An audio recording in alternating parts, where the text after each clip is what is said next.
ধরেন না যত কোনো হাতের লেগে কাজ কাম করতে পারে না, বাড়ি জিনিস ধরতে পারে না। তারপরে আবার এটা ধরেন টাকা পয়সার লেগে করে ডাক্তার দেখানো যায় না।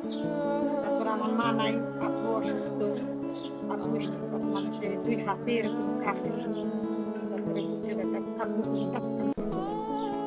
আপনি যেটুক কামান ওইটুক দিয়ে গুণা বুঝে চলতেছেন। দেখেন মানুষের জীবন দেখেন, তার মা ৬,০০০ টাকা সামনে তার মা এই কিছুদিন আগে মারা গেছে, তার বাবাও স্ট্রোক করে কোথায় ঠিক আছে বলতে পারে না, বিছনায় পড়া। অনেক একটা বোন আপন বোন দেখেন অনেক কষ্ট করে এই সংসারটা চালাচ্ছে। এমনও দিন আছে একবেলা খায় একবেলা খায় না, মুখে শুনের কথা নিজেই তো বললো যে অনেক কষ্ট জীবন যাপন করতেছে। একটা বোন হাতে ব্যথা পাইছে ছোটকাল থেকে, সেই হাতের লেগে কাজ কাম করতে পারে না, 2 তার হাতেই সমস্যা। 2 হাতের সমস্যা। এই নিয়ে অনেক মনে করেন যে বলেন না 30, 35, 40 বছর বয়স হয়ে গেছে, হ্যাঁ নিজের মাথার চুলগুলি বাঁধতে পারে না। একটা বিয়া শাদী দেন মাসে কি ভোর করে নীতি, আজকে ভালো থাকতো, একটা ছোট গরিব ঘরে একটা মেয়ের ছেলের লোক বিয়া